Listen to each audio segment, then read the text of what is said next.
আসসালামু আলাইকুম। আপনাদের সবাইকে ছাত্র জনতার বিপ্লবে সিক্ত নতুন বাংলাদেশে স্বাগত জানাচ্ছি। গভীর শ্রদ্ধা জানাচ্ছি জুলাই আগস্ট মাসে ফ্যাসিবাদের বিরুদ্ধে ছাত্র জনতার অভ্যুত্থানে নিহত সকলের প্রতি। তাদের আত্মার মাগফিরাত কামনা করছি। তাদের আত্মত্যাগের বিনিময়ে নতুন বাংলাদেশ গড়ার শপথ নিয়ে আমি আপনাদের কাছে কিছু কথা বলতে চাই। শরণার্থীকালের ভয়াবহ বন্যায় যারা মৃত্যুবরণ করেছেন, যারা অসুস্থ হয়ে পড়েছেন বা যারা সর্বস্ব হারিয়েছেন, যারা দুঃসহ জীবন যাপন করছেন, তাদের স্মরণে রেখে আজকের কথাগুলো বলছি। বন্যা দুর্গতদের জীবন দ্রুত স্বাভাবিক করার জন্য যাবতীয় উদ্যোগ সরকারি বেসরকারি পর্যায়ে নেবার আয়োজন করেছি। ভবিষ্যতে সকল ধরনের বন্যা প্রতিরোধে আমাদের আভ্যন্তরীণ এবং প্রতিবেশীদের সঙ্গে যাতে যৌথভাবে নেওয়া যায় সে আলোচনা শুরু করেছি। প্রিয় দেশবাসী, আপনারা জানেন বিপ্লবী ছাত্র জনতা জাতির এই ক্রান্তি লগ্নে আমাকে এক গুরুদায়িত্ব অর্পণ করেছে। তারা নতুন এক বাংলাদেশ গড়তে চায়। নতুন প্রজন্মের এই গভীর আকাঙ্ক্ষাকে বাস্তবে রূপ দেওয়ার সংগ্রামে আমি একজন সহযোদ্ধা হিসেবে তাদের সঙ্গে যোগ দিয়েছি। দেশের সকল বয়সের, সকল পেশার, সকল মতের, সকল ধর্মের সবাইকে বিনা দ্বিধায় এই সংগ্রামে যোগ দেওয়ার আহ্বান জানাচ্ছি। প্রিয় দেশবাসী, লক্ষ লক্ষ শহীদের রক্তের বিনিময়ে এবং লক্ষ লক্ষ মা বোনের আত্মদানের বিনিময়ে যে বাংলাদেশ আমরা পেয়েছিলাম তা ফ্যাসিবাদ এবং স্বৈরাচারের হাতে ধ্বংস হয়ে গেছে।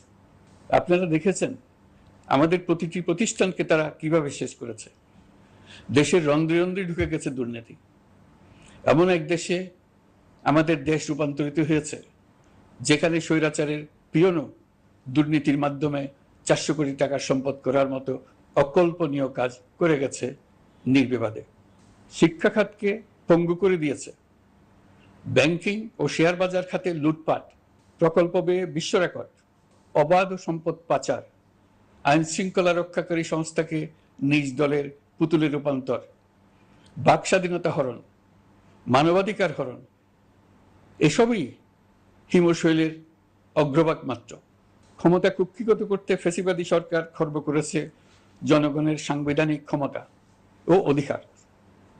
দুঃশাসন, দুর্নীতি, অন্যায়, অবিচার, নিপীড়ন, বিচারের নামে প্রহসনের মাধ্যমে জনসুরক্ষা বিপন্ন করেছে। জনগণকে নির্যাতন, বঞ্চনা ও বৈষম্যের মুখোমুখি দাঁড় করিয়ে দিয়েছে। নতুন প্রজন্মের মানুষ সহ কোটি কোটি মানুষের ভোটাধিকারকে বছরের পর বছর হরণ করেছে। মানুষের এগিয়ে যাওয়ার পথে সকল ধরনের প্রতিবন্ধকতা তৈরি করে স্বৈরাচার তার নিজের, পরিবারের ও দলের কিছু মানুষের হাতে দেশের মালিকানা তুলে দিয়েছে। প্রিয় দেশবাসী, কিন্তু এই দ্বার প্রান্তে দাঁড়িয়েই আমাদের গড়তে হবে স্বপ্নের বাংলাদেশ। বৈষম্যহীন, শোষণহীন, কল্যাণময় এবং মুক্ত বাতাসের রাষ্ট্রের যে স্বপ্ন নিয়ে ছাত্র জনতা আন্দোলনে ঝাঁপিয়ে পড়েছিল, আমি তাদের সেই স্বপ্ন পূরণে অঙ্গীকারবদ্ধ। আপনাদের সবাইকে এই শুভলগ্নে তাদের স্বপ্ন পূরণে সমস্ত শক্তি নিয়ে এগিয়ে আসার আহ্বান জানাচ্ছি। তাদের স্বপ্ন আমাদের স্বপ্ন। জাতীয় জীবনে তরুণরা একটা মহা সুযোগ সৃষ্টি করে দিয়েছে। আমরা সবাইকে সুযোগ ব্যবহার করার কাজে এগিয়ে আসতে আহ্বান জানাচ্ছি। গণরোষের মুখে ফ্যাসিবাদী সরকার প্রধান দেশ ত্যাগ করার পর আমরা এমন একটি দেশ গড়তে চাই যেখানে প্রতিটি নাগরিকের মানবাধিকার থাকবে পুরোপুরি সুরক্ষিত। আমাদের লক্ষ্য একটাই, উদার, গণতান্ত্রিক, বৈষম্যহীন, অসাম্প্রদায়িক বাংলাদেশ। আমরা এক পরিবার, আমাদের এক লক্ষ্য। কোনো ভেদাভেদ যেন আমাদের স্বপ্নকে ব্যাহত করতে না পারে, সেজন্য আমরা প্রতিজ্ঞাবদ্ধ। বর্তমান সরকারের দায়িত্ব গ্রহণের মাত্র 2 সপ্তাহ শেষ হল। কর্মযাত্রার প্রথম পর্যায়ে রাষ্ট্র সংস্কারের কাজে আপনাদের কাছ থেকে যে সমর্থন পাচ্ছি সেজন্য আন্তরিক ধন্যবাদ। আমরা অনুধাবন করছি যে আমাদের কাছে আপনাদের প্রত্যাশা অনেক। এই প্রত্যাশা পূরণে আমরা বদ্ধপরিকর। যদিও দীর্ঘদিনের গণতন্ত্রহীনতা, 15 বছরের ফ্যাসিবাদী শাসন ব্যবস্থা প্রায় প্রতিটি ক্ষেত্রেই আমাদের জন্য পর্বতসম চ্যালেঞ্জ রেখে গিয়েছে। কিন্তু এই চ্যালেঞ্জ গ্রহণে আমরা প্রস্তুত। আজ আমি সরকারের পক্ষ থেকে আপনাদের দোয়া ও সহযোগিতা কামনা করতে আপনাদের সামনে এসেছি। শুধু আমি বলবো, আপনাদের একটু ধৈর্য ধরতে হবে।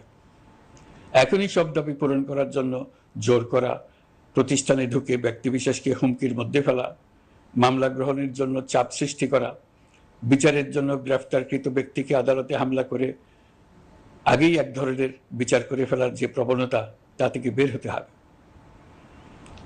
ছাত্র জনতার বিপ্লবের গৌরব ও সম্ভাবনা এসব কাজে ম্লান হয়ে যাবে।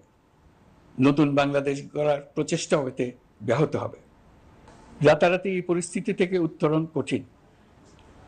নড়বড়ে এক কাঠামো, আমি বরং বলবো জনস্বার্থের বিপরীতমুখী এক কাঠামোর উপর দাঁড়িয়ে আমাদেরকে দেশ পুনর্গঠনের কাজে হাত দিতে হয়েছে। আমরা এখান থেকেই বাংলাদেশকে এমনভাবে করতে চাই যেন এদেশে জনগণই সত্যিকার অর্থে সকল ক্ষমতার উৎস হয়, বিশ্ব দরবারে একটি মানবিক ও কল্যাণকর রাষ্ট্র হিসেবে সমাদৃত হয়। তরুণ প্রজন্ম, শিক্ষার্থী ও জনতার আত্মত্যাগের প্রতি সম্মান জানাতে রাষ্ট্র সংস্কারের